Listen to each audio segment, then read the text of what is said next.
It's having a negative effect on education. Schools are being shut down. At the moment in Zamfara State, as an example, because of this rate of abduction, public schools have been shut down. So that means, as far as I know, this is their second term that they were shut down, and they are not about to be opened. The government has not spoken about them being opened. So effectively, it means children of a particular age are going to miss schooling for about a year plus. So a whole session would have been lost for that period.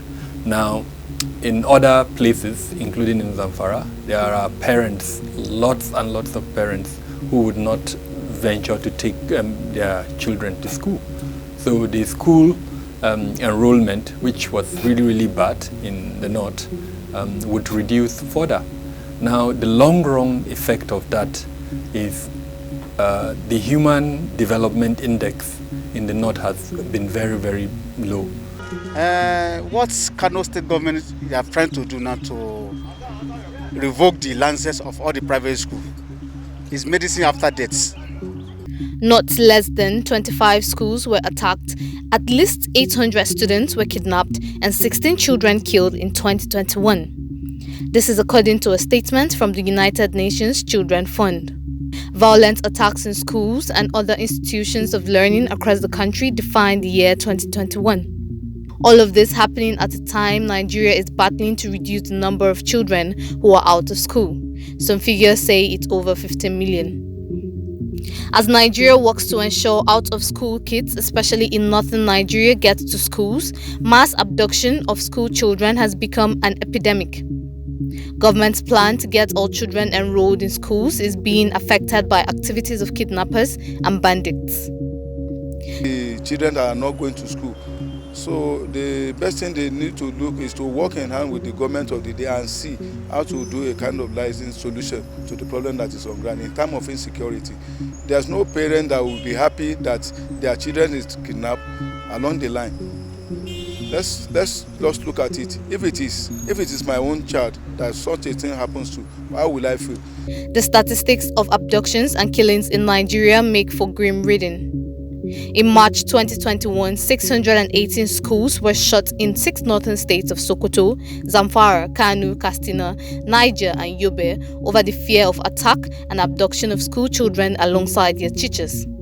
If the North was already educationally disadvantaged, then it is safe to say that it has slipped further in the education index. Records indicate an estimate of 10.5 million out-of-school children are in the country. 69% come from the North. More females have been hit by this.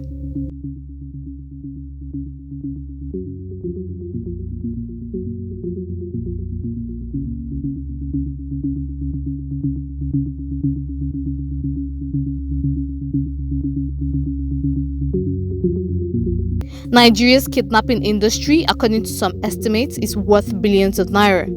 In 2021, many paid huge ransoms in order to secure the release of abducted school children. While these children remain in the captivity of their abductors, their parents and guardians have been soliciting funds from the government in order to pay for the ransom of the children. In the midst of the hopelessness, most parents have accused the government of neglecting their children in the den of the abductors. They insist school abductions are politically motivated. They are using students now to make politics. It happened in Colonel State. Up to today, they adopted so many students. Till today, nothing done on it. They do it in Zamfara, they do it in Katsina, in so many places. And now, they kill this small little girl. And all those things happen, they are not saying anything. So me, I know very well this is the work of politicians. So politicians should stop using our students, using our small children to make politics. Kabiru Adamu is a security expert.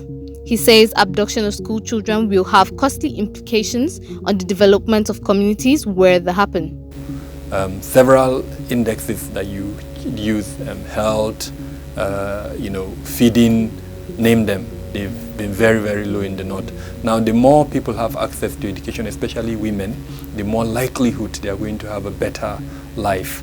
Now, what it means is that once these schools remain short, once the abduction continues, and parents are not, they don't have the ability, they don't have the desire to put their children in school, then these indexes that I speak would be reducing.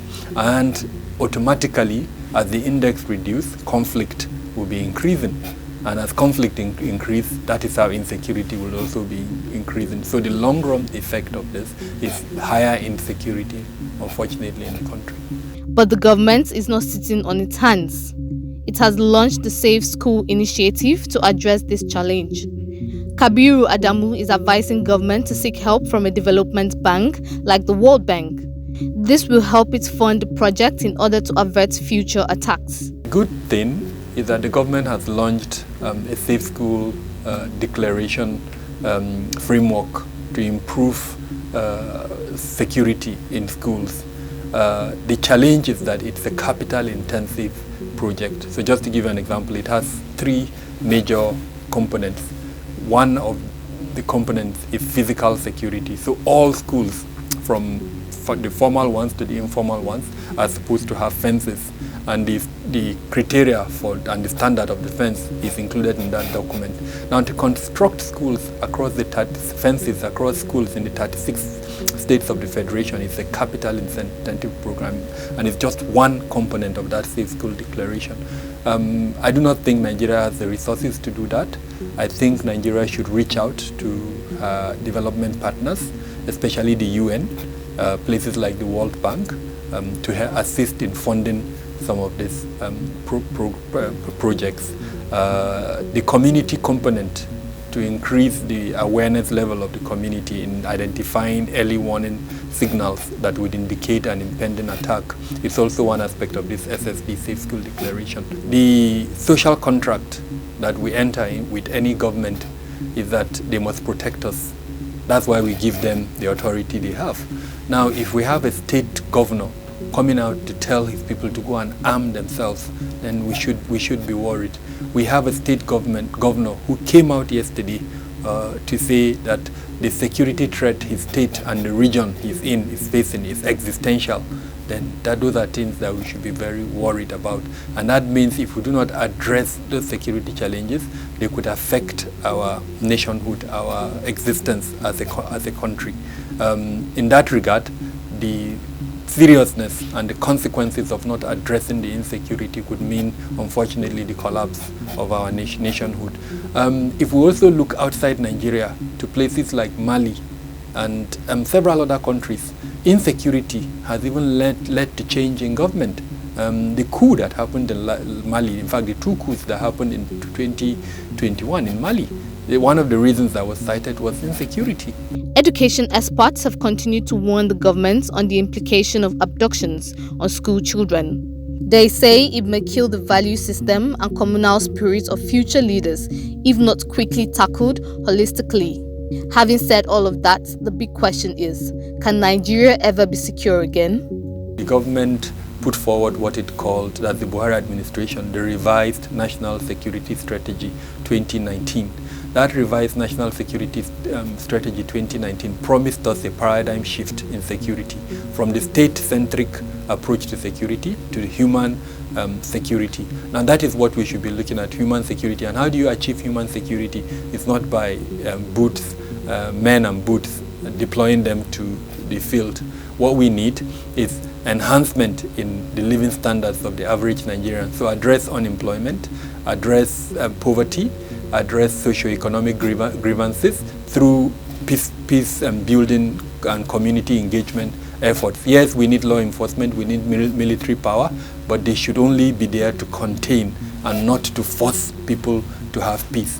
Peace can only be gotten if people decide that they want the peace.